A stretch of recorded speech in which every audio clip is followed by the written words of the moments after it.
All right, so we are reading A Court of Thorns and Stars, Chapter 3. In case you guys missed it, I didn't wash off my makeup yet. I'm going to do that after this. So in case you guys missed it, it's some story building stuff. Let's recap, okay? And if I miss anything, chat, let me know. A Court of Thorns and Roses, sorry, not stars. I don't know why I said that. Sorry, I'm a bit tired.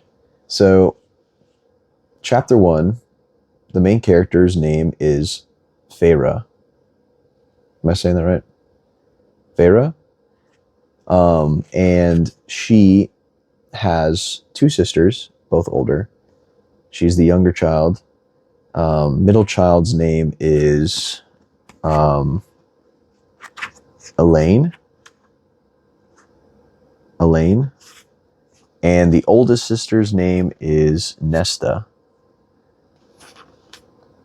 And they currently live with their dad.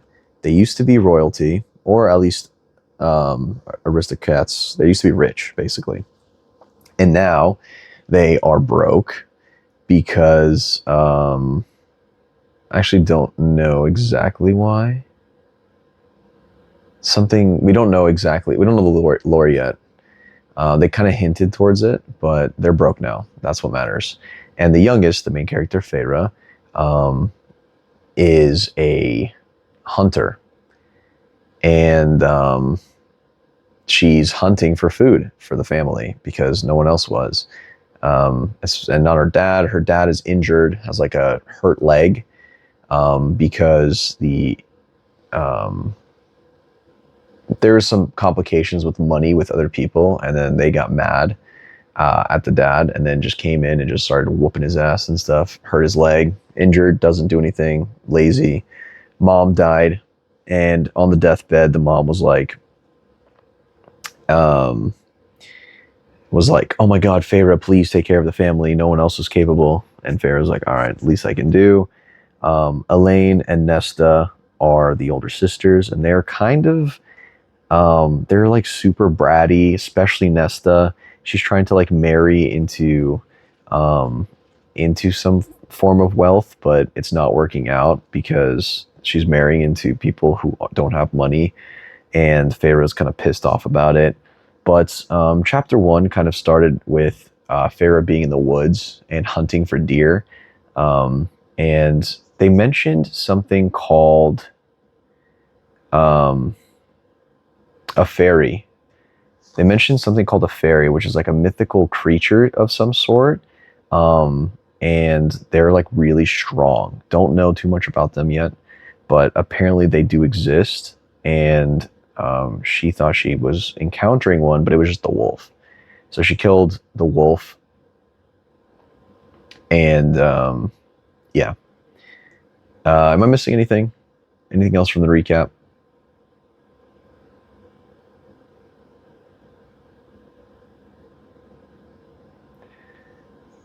Thanks for the recap. Hey, no worries. So I think that's good. Okay, so let's start chapter 3. Start chapter 3. Sorry, I'm a bit tired, so if my reading is a bit confused and all over the place, I apologize. I'm trying to get better, okay? All right. The trampled snow coating the road into our village was speckled with brown and black from passing carts and horses.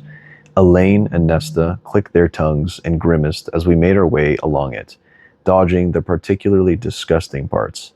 I knew why they'd come. They'd taken one look at the hides I'd folded into one satchel and grabbed their cloaks. So, they're talking about the hides that Feyre got from the wolf that they killed. And I think the deer as well. I think both of those hides that they're trying to sell right now. I didn't bother talking to them as they hadn't deigned.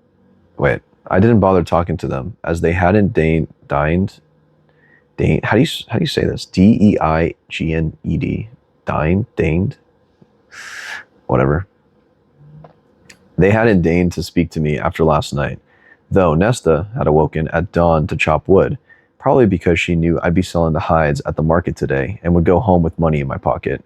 They trailed me down the lone road, wending through the snow-covered fields, all the way into our ramshackle village. The stone houses of the village were ordinary and dull, made grimmer by the blackness of winter, but it was market day, which meant the tiny square in the center of town would be full of whatever vendors had braved the brisk morning. From a block away, the scent of hot food wafted by, spices that tugged on the edge of my memory, beckoning. Elaine let out a low moan behind me. Spices, salt, sugar, rare commodities for most of our village, impossible for us to afford. If I did well at the market, perhaps I'd have enough to buy something delicious. I opened my mouth to suggest it, but we turned the corner and nearly stumbled into one another as we all halted. "May the immortal light shine upon thee, sisters," said the pale-robed young woman directly in our path. Nesta and Elaine clicked their tongues. I stifled a groan. Perfect. Exactly what I needed, to have the children of the blessed in town on market day, distracting and riling everyone. The village elders usually allowed them to stay for only a few hours, but the sheer presence of the fanatic fools who still worship the High Fae made me edgy. Long ago, the High Fae had been our overlords, not gods, and they certainly hadn't been kind. The young woman extended her moon-white hands in a gesture of greeting, a bracelet of silver bells, real silver, tinkling at her wrist. Have you a moment to spare, so that you might hear the words of the blessed?" "No," Nesta sneered, ignoring the girl's hands and nudging Elaine into a walk. "We don't." The young woman's unbound dark hair gleamed in the morning light, and her clean, fresh face glowed as she smiled prettily.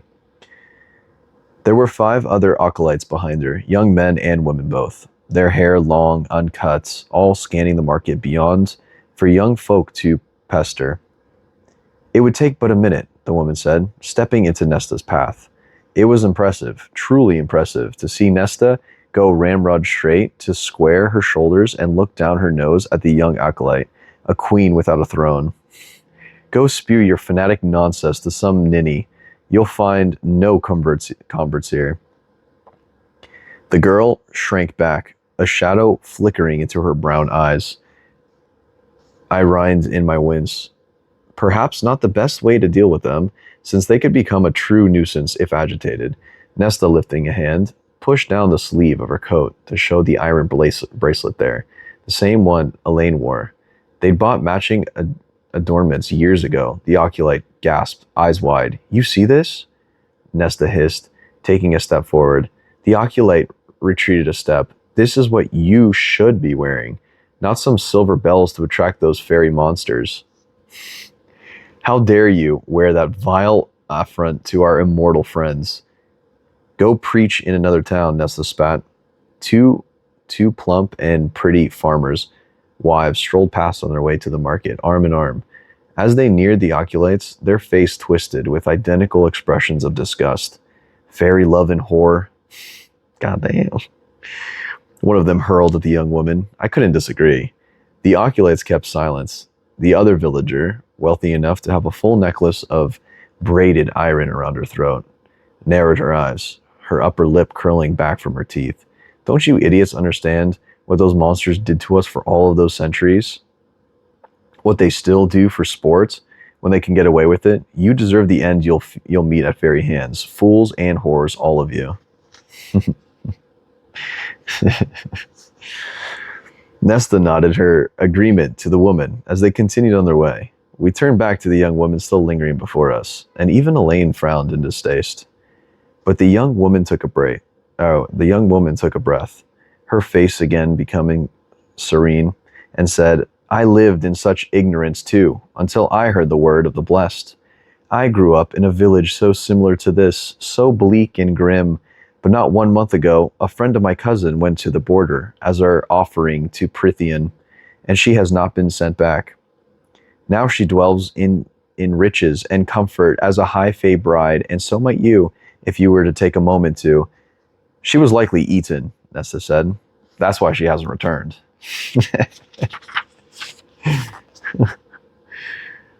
Or worse, I thought if a high fae truly was involved in spiriting a human into Prithian, I'd never encountered the cruel human-looking high fae who ruled Prithian itself, or the fairies who um, occupied their lands, with their scales and wings and long, spindly arms that could drag you deep, deep beneath the surface of a forgotten pond.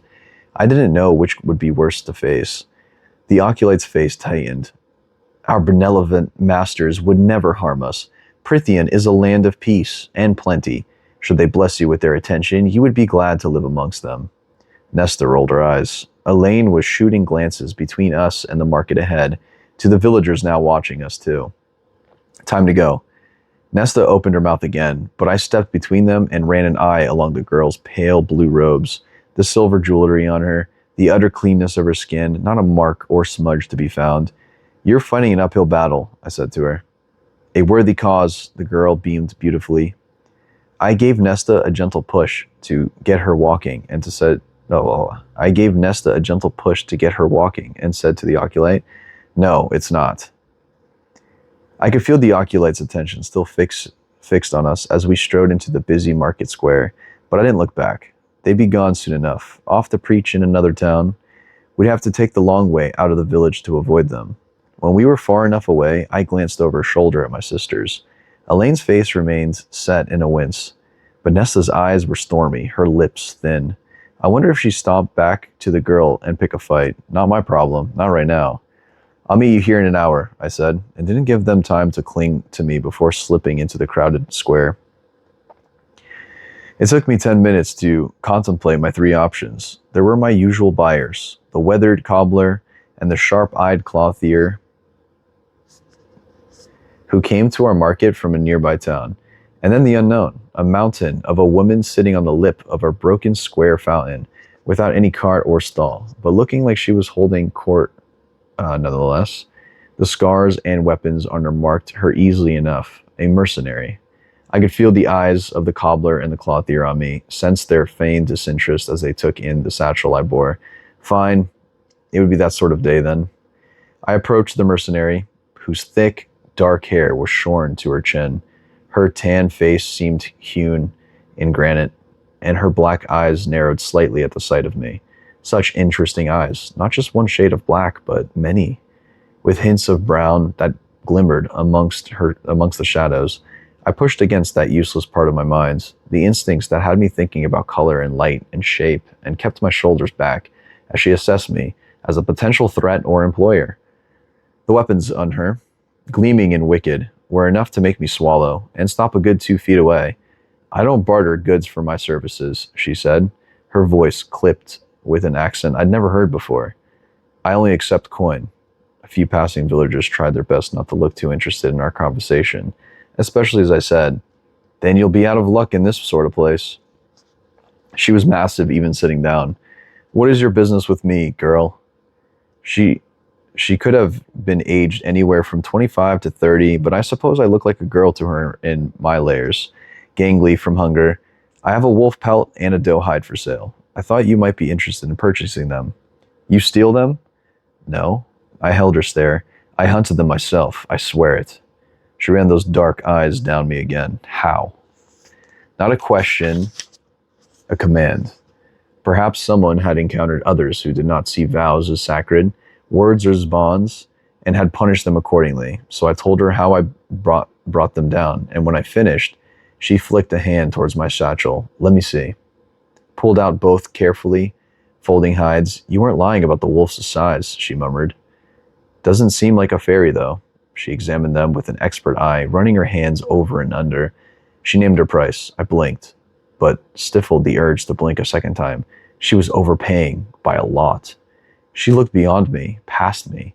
I'm assuming those two girls watching from across the square are your sisters. You all have that brassy hair and that hunger look about you. Indeed, they were still trying their best to eavesdrop without being spotted. I don't need your pity. No, but you need my money. And the other traders have been cheap all morning. Everyone's too distracted by those calf-eyed zealots, bleeding across the square. She jerked her chin towards the children of the blessed, still ringing their silver bells and jumping into the path of anyone who tried to walk by. The mercenary was smiling faintly when I turned back to her. Up to you, girl. Why? She shrugged. Someone once did the same for me and mine at a time when we needed it most. Figure it's time to repay what's due. I watched her again, weighing. My father has some wood carvings that I could give you as well to make it more fair. I travel light and have no need for them. These, however, she patted the pelts in her hands, saved me the trouble of killing them myself. I nodded, my cheeks heated as she reached for the coin purse inside her heavy coat. It was full and weighed down with at least silver, possibly gold if the clicking was any indication. Mercenaries tended to be well paid in our territory. Oh shit, thanks for the sub. Turnt, tier 1, thank you. Oh, Mid-Vix, the 1500 bits, thank you. Killshot Jen with the 1000 bits. Ashley, the 1000 bits. Thank you guys, holy shit. Appreciate you. Jollz, what's up? If we hit the goal, could we get to run Power Hour tomorrow? Okay. Sure. We'll do that in the morning. If we hit it, yeah. That's fine. We'll do that. Just because it's getting a bit late. And it wouldn't be fair for you guys. Carrie J, the 10 gifted, thank you. Matuna with a 5 gifted. Oh my lord, thank you. They had their subs ready. Yo, thank you so much for the subs, guys. I appreciate you. Thank you. Is everything good though? And in terms of volume, pacing, everything good, chat? We looking good? Everything's good? It is a court of thorns and roses, yeah. Very good quality. All right, let's continue, yeah? Sorry, I'm trying to get better at reading, so improving a little bit, slowly but surely. All right, let's continue.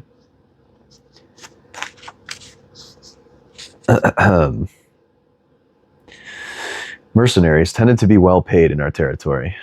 Our territory was too small and poor to maintain a standing army to monitor the wall with Prithian, and we villagers could rely only on the strength of the treaty forged 500 years ago. But the upper class could afford hired swords, like this woman, to guard their lands bordering the immortal realm. It was an illusion of comfort, just as the markings on our threshold were. We all knew deep down that there was nothing to be done against the fairies. We'd all been told it, regardless of class, of rank, from the moment we were born. The warnings sung to us while we rocked in cradles, the rhymes chanted in schoolyards. One of the high fae could turn your bones to dust from 100 yards away. Not that my sisters or I had ever seen it, but we still tried to believe that something, anything, might work against them, if we were to encounter them. There were 2 stalls in the market catering to those fears, offering up chards and baubles and incantations and bits of iron. I couldn't afford them, and if they did indeed work, they would only last a few minutes to prepare ourselves. Running was futile, so was fighting, but Nesta and Elaine still wore their iron bracelets whenever they left the cottage. Even Isaac had an iron cuff around one of his wrists, always tucked under his sleeves. He'd once offered to buy me one, but I refused. It had felt too personal, too much like payment, too permanent, a reminder of whatever we were and weren't to each other. So Isaac is, I think, a past lover of hers. I mean, not even like, I guess just someone that she was seeing, but nothing serious. The mercenary transferred the coin to my waiting palm, and I tucked them into my pocket, their weight as heavy as a millstone. There was no possible chance that my sisters hadn't spotted the money. No chance they weren't already wondering how they might persuade me to give them some. Thank you, I said to the mercenary, trying and failing to keep the bite from my voice as I felt my sisters sweep closer, like vultures circling a carcass. He's her sneaky link? Yeah, okay, yeah. He's her booty call. Okay. That's funny. Okay. The mercenary stroked the wolf pelt A word of advice from one hunter to another. I lifted my brows. Don't go far into the woods. I wouldn't even get close to where you were yesterday. A wolf this size would be the least of your problems. More and more, I've been hearing stories about those things slipping through the wall. A chill. Spider walked down my spine. Are they going to attack? If it were true, I'd find a way to get my family out of our miserable, damp territory and head south. Head far from the invisible wall that bisected our world before they could cross it. Once, long ago, and for millennia before that, we had been slaves to high fae overlords. Once, we had built them glorious, sprawling civilizations from our blood and sweat, built them temples to their feral gods. Once we had rebelled across every land and territory. The war had been so bloody, so destructive, that it took 6 mortal queens crafting the treaty for the slaughter to seize on both sides, and for the wall to be constructed. The north of our world conceded to the high fae and fairies, who took their magic with them. The south to we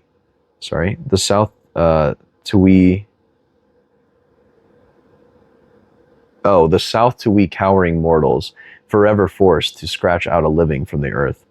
No one knows what the Fae are planning, the mercenary said, her face like stone. We don't know if the High Lord's leash on their beasts is slipping, or if these are targeting attacks. I guarded for an old nobleman who claimed it had been getting worse these past 5 years, or 50 years. He got on a boat south 2 weeks ago and told me I shouldn't leave if I was smart. Before he sailed off, he admitted that he had word from one of his friends that in the dead of the night, a pack of Martics crossed the wall and tore half his village apart. Martics? I breathed. Martics, I breathed. I knew there was different types of fairies, and they varied as much as any other species of animals, but I knew only a few by name. The mercenary's night dark eyes flickered, body big as a bear's, head something like a lion's, and 3 rows of teeth sharper than a shark's, and meaner than all 3 put together. They left the village in literal ribbons, the nobleman said. My stomach turned. Behind us, my sisters seemed so fragile, their pale skin so infinitely delicate and shreddable. Against something like the Martics, we'd never stand a chance. Those children of the blessed were fools, fanatic fools. So we don't know what all these attacks mean, the mercenary went on, other than more hires for me, and keeping well away from the wall, especially if the High Fae start turning up, or worse, one of the High Lords, and they would make the Martics seem like dogs. I stuttered her scarred hands, chapped from the cold. Have you ever faced another type of fairy? Her eyes shuddered. You don't want to know, girl. Not unless you want to be hurled up for breakfast. I was indeed feeling ill and jumpy. Was it deadlier than the Martics? I dared ask. The woman pulled back the sleeve of her heavy jacket, revealing a tanned, muscled forearm flecked with gruesome, twisted scars. The arc of them so similar to didn't have the brute force or size of a Martics, she said, but its bite was full of poison. 2 months, that's how long I was down. 4 months until I had the strength to walk again. She pulled up the leg of her trousers. Beautiful, I thought, even as the horror of it writhed in my gut. Against her tan skin, the veins were black, solid black, spider-webbed, and creeping like frost. Healer said there was nothing to be done for it, that I'm lucky to be walking with the poison still in my leg. Maybe it'll kill me one day, but maybe it'll maybe it'll kill me one day, maybe it'll cripple me. But at least I'll go knowing I killed it first. The blood in my own veins seemed to chill as she lowered the cuff of her pants. If anyone in the square had seen, no one dared speak about it or to come closer. And I had enough for one day. So I took a step back, steadying myself against what she'd told me and shown me. Thanks for the warnings, I said. Her attention flicked behind me, and she gave a faintly amused smile. Good luck. Then a slender hand clamped onto my forearm, dragged me away. I knew it was Nesta before I even had to look. They're dangerous, Nesta hissed, her fingers digging into my arm as she continued to pull me from the mercenary. Don't go near them again. I stared at her for a moment, then at Elaine, whose face had gone pale and tight. Is there something I need to know? I asked quietly. I couldn't remember the last time Nesta had tried to warn me about anything. Elaine was the only one she bothered to really look after. Those brutes, and they're brutes, and they will take any copper that they can get, even if it's by force. Sorry. I glanced at the mercenary, who was still examining her new pelts. She robbed you? Not her, Elaine murmured. Some other one who passed through. We had only a few coins, and he got mad, but why didn't you report him, or tell me? What could you have done? Nesta sneered. Challenged him to a fight with your bow and arrows? And who in this sewer of a town would even care if we reported anything? What about your Tomas Mandry? I said coolly. Nesta's eyes flashed, but a movement behind me caught her eye, and she gave me what I supposed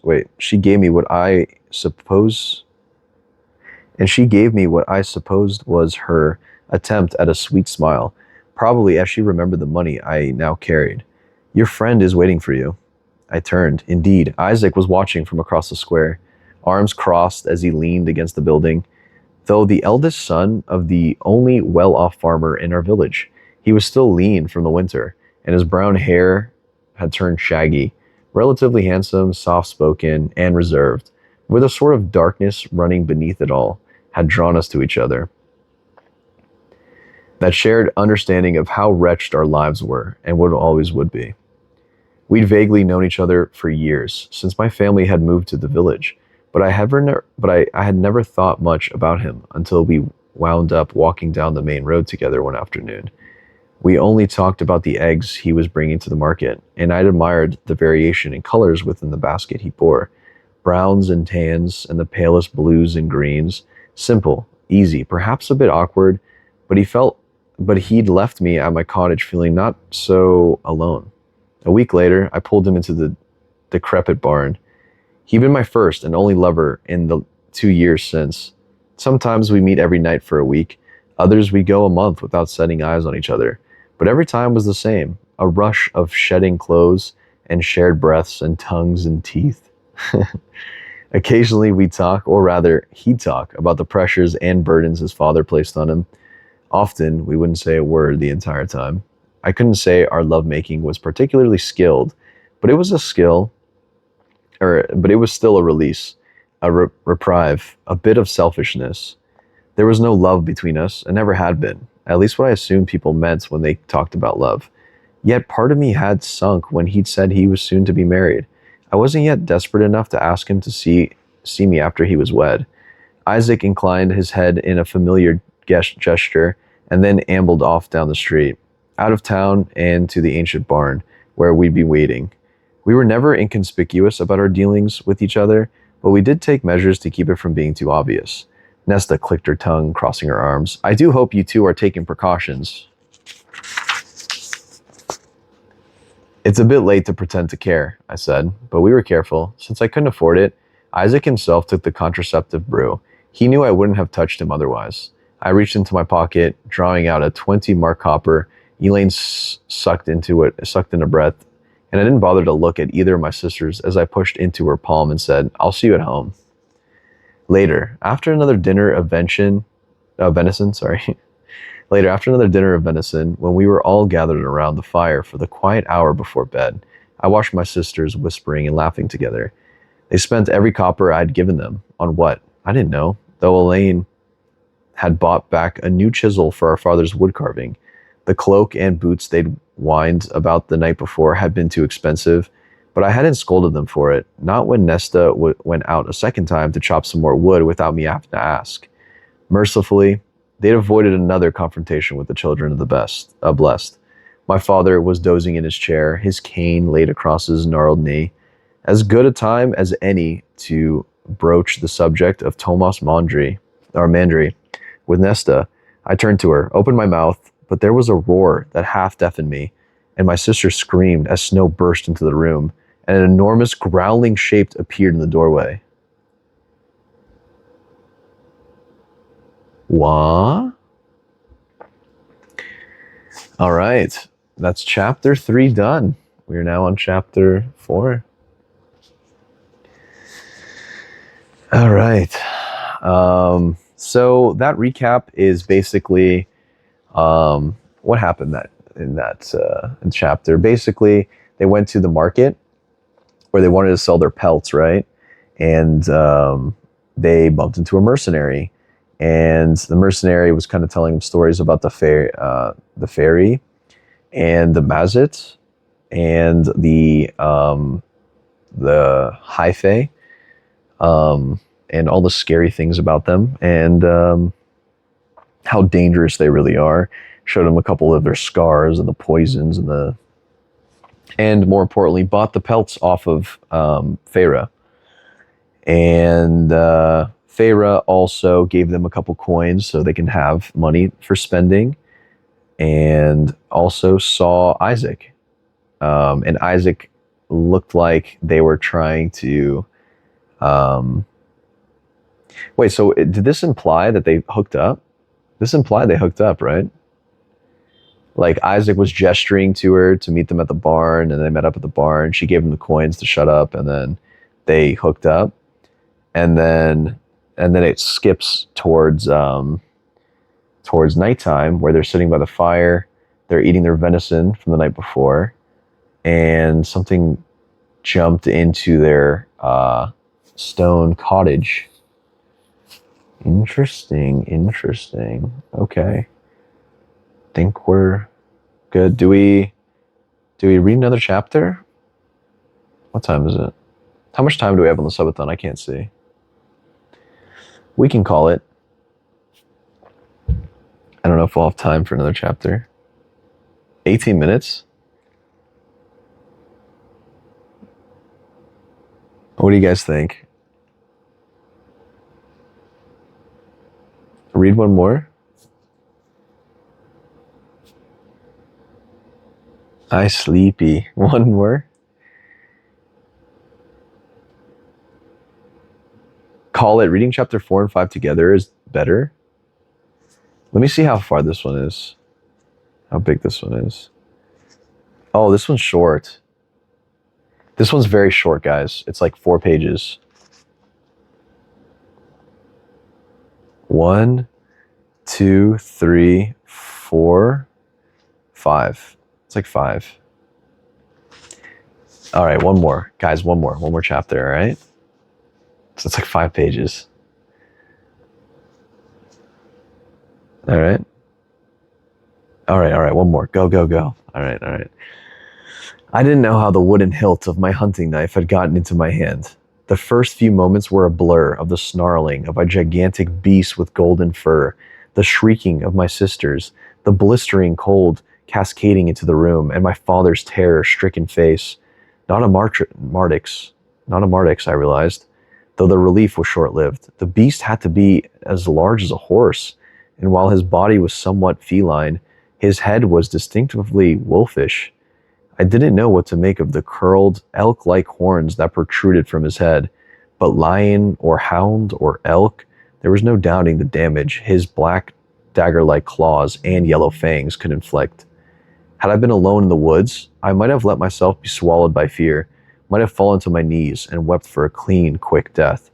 But I didn't have room for terror, wouldn't give it an inch of space, despite my heart's wild pounding in my ears.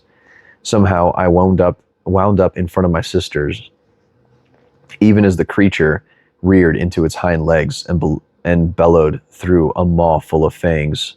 Murderers! But it was another word that echoed through me. Fairy?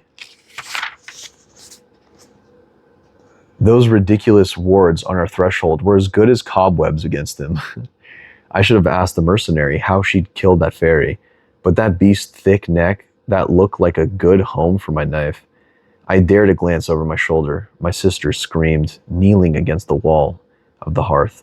My father crouched in front of them, another body for me to defend. Stupidly, I took another step towards the fairy, keeping the table between us, fighting the shaking in my hand. My bow and quiver were also across the room, past the beast. I have to get around him to reach the ash arrow, and by myself enough time to fire it. Murderers, the beast roared again, hackles raised. Please, my father babbled from behind me, failing to find it in himself to come to my side. Whatever we have done, we did so unknowingly, and we didn't kill anyone, Nesta added, choking on her sobs, arm lifted over her head, as if that tiny iron bracelet would do anything against the creature. I snatched another dinner knife off of the table, the best I could do unless I found a way to get to the quiver. Get out, I snapped at the creature, brandishing the knives before me. No iron in sight that I could use as a weapon unless I chucked my sister's bracelet at him. Get out and be gone, with my trembling hands. I could barely keep my grip on the hilts. A nail? I'd take a damned iron nail if it were available. He bellowed at me in response, and the entire cottage shook. The plates and cups rattled against one another, but it left his massive neck exposed. I hurled my hunting knife. Fast, so fast I could barely see it. He slashed out with a paw, sending it skittering away as he snapped for my face with his teeth. I leaped back, almost stumbling over my cowering father. The fairy could have killed me, could have, yet the lunge had been a warning. Nesta and Elaine, weeping, prayed to whatever long-forgotten gods might be skulking about. Who killed him? The creature stalked towards us. He set a paw on the table, and it groaned beneath him. His claws thudded as they embedded in the wood one by one. I dared another step forward as the beast stretched his snout over the table to sniff at us. His eyes were green and fleckled with amber. Not animal eyes, not with their shape and coloring. My voice was surprisingly even as I challenged. Killed who? He growled, low and vicious. The wolf, he said, and my heart stumbled a beat. The roar was gone, but the wrath lingered, perhaps even traced with sorrow. Elaine's wail reached the high-pitched shriek. I kept my chin up. A wolf? A large wolf with a gray coat, he snarled in response. Would he know if I lied? Fairies couldn't lie. All mortals knew that. But could they smell the lies of human tongues? We had no chance of escaping through fighting, but there might be other ways. If it was mistakenly killed, I said to the beast as calmly as I could, what payment could we offer in exchange? This was all a nightmare, and I'd awaken in a moment beside the fire, exhausted from my day as the market and my afternoon with Isaac. The beast let out a bark that could have been a bitter laugh. He pushed off the table to place in a small circle before the shattered door. The cold was so intense that I shivered. The payment you must offer is the one demanded by the treaty between our realms. For a wolf? I retorted, and my father murmured my name in warning. I had vague memory of being read the treaty during my childhood lessons, but could recall nothing about wolves. The beast whirled at me. Who killed the wolf? I stared into those jade eyes. I did. He blinked and glanced at my sisters, then back at me, at my thinness, no doubt seeing only frailness instead. Surely you lied to save them. We didn't kill anything, Elaine wept. Please spare us, Nesta hushed her sharply through her own sobbing, but pushed Elaine farther behind her. My chest caved in at the sight of it. My father climbed to his feet, grunting at the pain in his leg as he bobbled, but before he could limp toward me, I repeated, I killed it. The beast, who had been sniffing at my sister, studied me. I squared my shoulders. I sold its hide at the market today. If I'd had known it was a fairy, I wouldn't have touched it. Liar, he snarled. You knew. You would have been more tempted to slaughter it had you known it was one of my kind. True. Can you blame me? Did it attack you? Were you provoked? I opened my mouth to say yes, but no, I said, letting out a snarl of my own. But considering all that your kind has done to us, considering what your kind still likes to do to us, even if I had known beyond a doubt, it was deserved. Better to die with my chin held high than groveling like a cowering worm.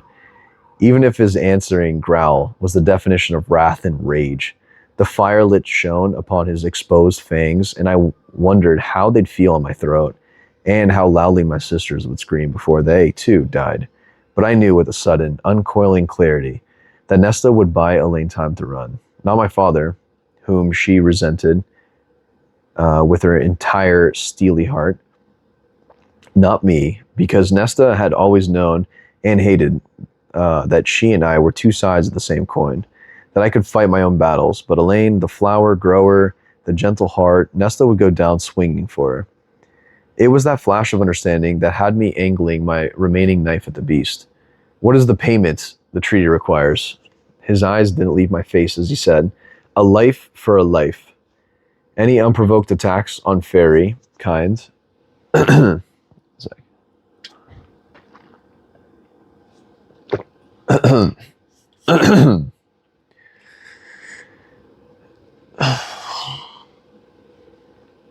A life for a life. Any unprovoked attacks on fairy kind by humans are to be paid only by a human life in exchange. My sisters quieted their weeping. The mercenary in town had killed a fairy, but had attacked her first. I didn't know, I said. I didn't know about that part of the treaty. Fairies couldn't lie, and he spoke plainly enough, no words twisting. Most of you mortals have chosen to forget that part of the treaty, he said, which makes punishing you far more enjoyable. My knees quaked. I couldn't escape this, couldn't outrun this, couldn't even try to run, since he blocked the way to the door. Do it outside, I whispered, my voice trembling. Not here. Not where my family would have to wash away my blood and gore, if you even let them live. The fairy huffed a vicious laugh. Willing to accept your fate so easily? When I just stared at him and said, for having the nerve to request where I slaughter you, I'll let you in on a secret, human. Prythian must claim your life in some way, for the life you took from it. So as a representative of the immortal realm, I could either gut you like swine, or you can cross the wall and live out the remainder of your lives in Prythian. I blinked. What? He said slowly, as if I were indeed as stupid as a swine. You can either die tonight, or I offer your life to Prythian by living in it forever, forsaking the human realm. Do it, Feyre, my father whispering from behind me. Go. I didn't look at him as I said, live where? Every inch of Prythian is lethal to us. I'd be better off dying tonight than living in pure terror across the wall until I met my end in doubtlessly an even more harmful way. I have lands, the fairy said quietly, almost reluctantly. I will grant you permission to live there. Why bother? Perhaps a fool's question, but... You murdered my friend, the beast snarled. Murdered him, skinned his corpse, sold it at the market, and then said he deserved it, and yet you have the nerve to question my generosity? How typically human, he seemed to silently add. You didn't need to mention the loophole. I stepped so close to the fairy's breath, heated my face. Fairies couldn't lie, but they could omit information. The beast snarled again. Foolish of me to forget that humans have such low opinions of us. Do you humans no longer understand mercy? He said, his fangs inches from my throat. Let me make this clear for you, girl. You can either come live at my home in Prythian, offer your life for the wolves in that way, or you can walk outside right now and be shredded to ribbons. Your choice. My father's hobbling steps sounded before he gripped my shoulder. Please, good sir. Feyre is my youngest. I beseech you to spare her. She is as the beast roar. So she is all. But whatever he meant to say died in his throat as the beast roared again. But hearing those words, he'd managed to get out the effort he'd made. It was like a blade to my belly. My father cringed as he said, please. Silence, the creature snapped. And rage boiled up in me, so blistering it was an effort to keep me from lunging to stab my dagger in his eye. By my time I had so much as raised my arm, I knew he would have his maw around my neck. I can get gold, my father said, and my rage guttered. The only way he would get money was by begging. Even then, he'd be lucky to get a few coppers. I'd seen how pitiless the well-off were in our village. The monsters in our mortal realm were just as bad as the ones across the wall. The beast sneered. How much is your daughter's life worth to you? Do you think it equates to a sum? Nesta still had Elaine held behind her. Elaine's face so pale it matched the snow drifting in from the open door. But Nesta mentioned every move the beast made. Her brows lowered. She didn't bother to look at my father, as if she knew his answer already. When my father didn't reply, I dared another step towards the beast, drawing his attention to me. I had to get him out, get him away from my family. From the way he'd brushed away the knife, any hope of escape lay in somehow sneaking up on him.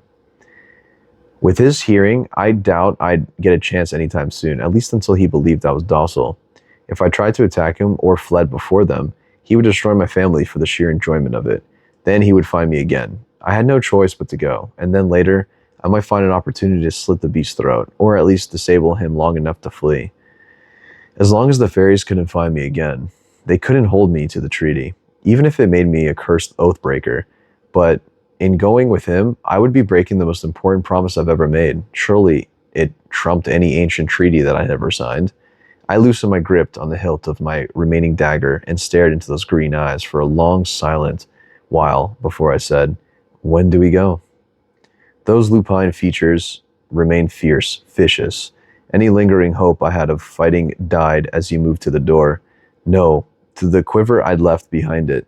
He pulled out the ash arrow, sniffed, and snarled at it. With two movements, he snapped it in half and chucked it into the fire behind my sisters, before turning back to me. I could smell my doom on his breath as he said, "Now." Now. Even Elaine lifted her head to gape at me in mute horror. But I couldn't look at her, couldn't look at Nesta, not when they were still crouched there, still silent. I turned to my father, his eyes glistened, so I glanced at the few cabinets we had, faded 2 yellow daffodils, curved over the handles. Now. The beast paced in the doorway. I didn't want to contemplate where I was going, or what he would do to me. Running would be foolish until it was the right time. "The venison should hold you for 2 weeks," I said to my father, as I gathered my clothes to bulk up against the cold. "Start on the fresh meat, then work your way to the jerky. You know how to make it." "Feyre," my father breathed. But I continued as I fastened my cloak. "I left the money from the pelts on the dresser," I said. "It will last you for a long time, if you're careful." I finally looked at my father again, and allowed myself to memorize the lines of his face. My eyes stung, but I blinked the moisture away as I stuffed my hands into my warm gloves. When spring comes, hunts in the grove just south of the Big Bend in Silver Spring Creek. The rabbits make the warrens there. The rabbits make their warrens there. Ask Isaac Hale to show you how to make snares. I taught him last year. My father nodded, covering his mouth with a hand. The beast growled his warning and prowled out into the night. I made to follow him, but paused to look at my sister, still crouched by the fire, as if they didn't dare to move until I was gone. Elaine mouthed my name, but kept cowering, kept her head down. So I turned to Nesta, whose face was so similar to my mother's, so cold and unrelenting. "Whatever you do," I said quietly, "don't marry Tomas Mandry. His father beats his wife, and none of his sons do anything to stop it." Nesta's eyes widened, but I added, "Bruises are harder to conceal than poverty." Well, damn. Nesta stiffened, but said nothing. Both of my sisters said absolutely nothing as I turned toward the open door, but a hand wrapped around my arm, tugging me into a stop, turning me around to face him. My father opened and closed his mouth. Outside, the beast, sensing I'd been detained, sent a snarl, rumbling into the cottage. "Feyre," my father said, his fingers trembling as he grasped my gloved hands, but his eyes became clearer and bolder than I'd ever seen them in years. "You were always too good for here, Feyre. Too good for us, too good for everyone." He squeezed my hand. "If you ever escape, ever convince them that you've paid the debt, don't return." I hadn't expected a heart-wrenching goodbye, but I hadn't imagined this either. "Don't ever come back," my father said, releasing my hand to shake me by the shoulders. "Feyre," he stumbled over my name, his throat bobbing. You go somewhere new. You make a name for yourself." Beyond, the beast was just a shadow, a life for life. But what if the life offered as payment also meant losing 3 others? The thought alone was enough to steel me, anchor me. I never told my father of the promise I made my mother, and there was no use explaining it now, so I shrugged off his grip and left. I let the sounds of the snow crunching underfoot drive out my father's words as I followed the beast to the night-shrouding woods. All right, chapter 5. Chapter 4 is done. Wait, chat, how much time do we have left? Chapter 4 is done. Finally? Sorry. I was enjoying that. We have 3 minutes.